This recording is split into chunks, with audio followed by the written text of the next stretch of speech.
Langkah awal yang harus kita lakukan adalah kita main, teman-teman. Kita main-main di sekitar kita survei di lingkungan kita. Mungkin apa sih yang diminati, terutama di lingkungan kita. Itu fungsinya adalah kita nanti pas kita ternak, itu pas ternak kita sudah berkembang dan sudah mulai dipasarkan, secara otomatis kan gampang pemasarannya, cepat untuk perputarannya, teman-teman.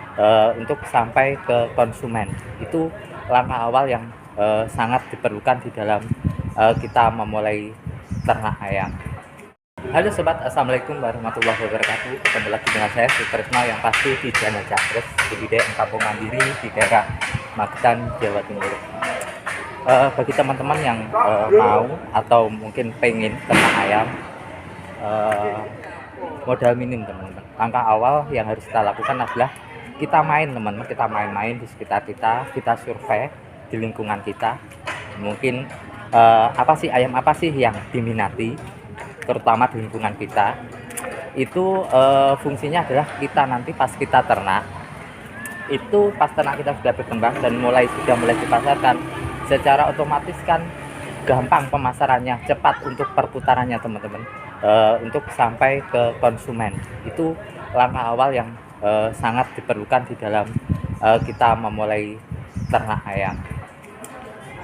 Yang kedua yang tidak kalah penting, teman-teman, mulai aja ternak ayam dengan mengambil langkah 2 ekor sepasang atau satu ayam betina, satu ayam pejantan atau sepasang lah istilahnya. Kita lihat keuangan kita cukup nggak untuk beli ayam itu. Kalau sekiranya nanti teman-teman nggak cukup, teman-teman bisa memulai dengan membeli DOC, teman-teman. Membeli DOC itu juga bisa. Jadi di situ sambil kita belajar, teman-teman, sambil kita belajar merawat DOC itu sendiri sampai benar-benar menjadi suatu indukan yang siap untuk bertelur, untuk kita jadikan indukan kita pas waktu kita ternak.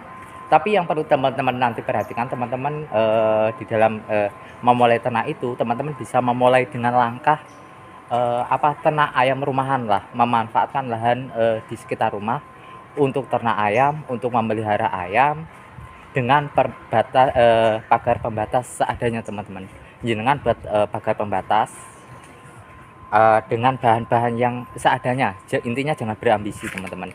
Itu untuk menekan biaya operasional, karena kan kita dari awal kan mulai berternak itu dengan modal itu tadi, modal minim, modal seadanya. Jadi harus pintar-pintar menekan semua aktivitas, semua pengeluaran di dalam ternak ayam itu sendiri. Fungsi dari kita membuat pagar itu sendiri adalah kita kan berhidup bersosial, teman-teman, berdampingan dengan masyarakat.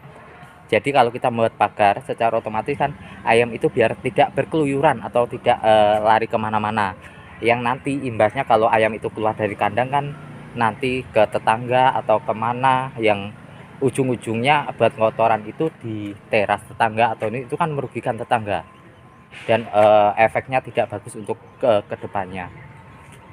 Selain itu, fungsi kita membuat pagar pembatas itu tadi, yang kedua adalah menjaga ayam-ayam kita dari binatang-binatang predator, teman-teman.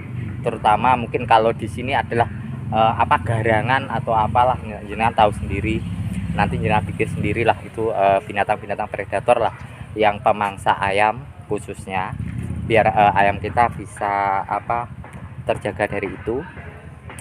Setelah itu baru nanti setelah ayam itu sambil kita memelihara ayam secara otomatis kan di dalam operasional yang paling tertinggi adalah di pakan, karena di dalam pemeliharaan ayam kan dibutuhkan pakan, teman-teman. Di sini teman-teman juga harus belajar, sambil kita belajar kan ayam kita sedikit, memulai itu tadi dengan langkah yang awal itu tadi, kita sambil belajar membuat pakan ayam dengan memanfaatkan bahan-bahan yang ada di sekitar kita olah untuk menjadi pakan alternatif, teman-teman, sehingga bisa menekan dari biaya biaya pakan di dalam ternak ayam itu sendiri.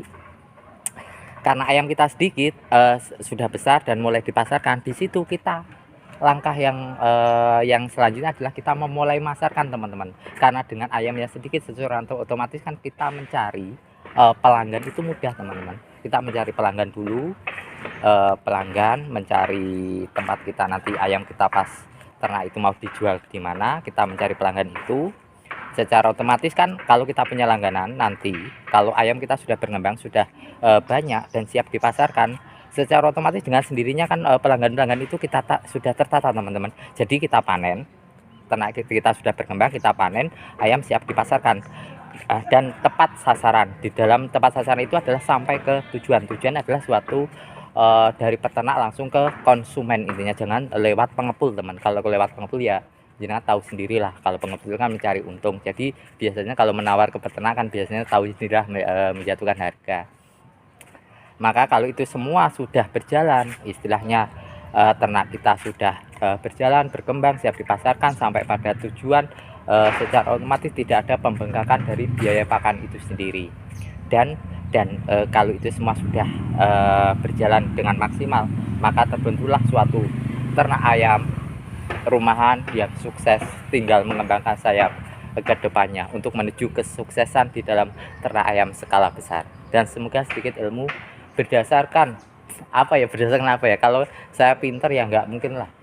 Kita kan di sini sama-sama berbagi teman-teman, berbagi pengalaman lah, sharing. Jadi nggak ada yang pintar teman-teman, saling berbagi lah, gitu aja enak. Semoga bisa bermanfaat. Salam budidaya ayam kampung mandiri. Assalamualaikum warahmatullahi wabarakatuh.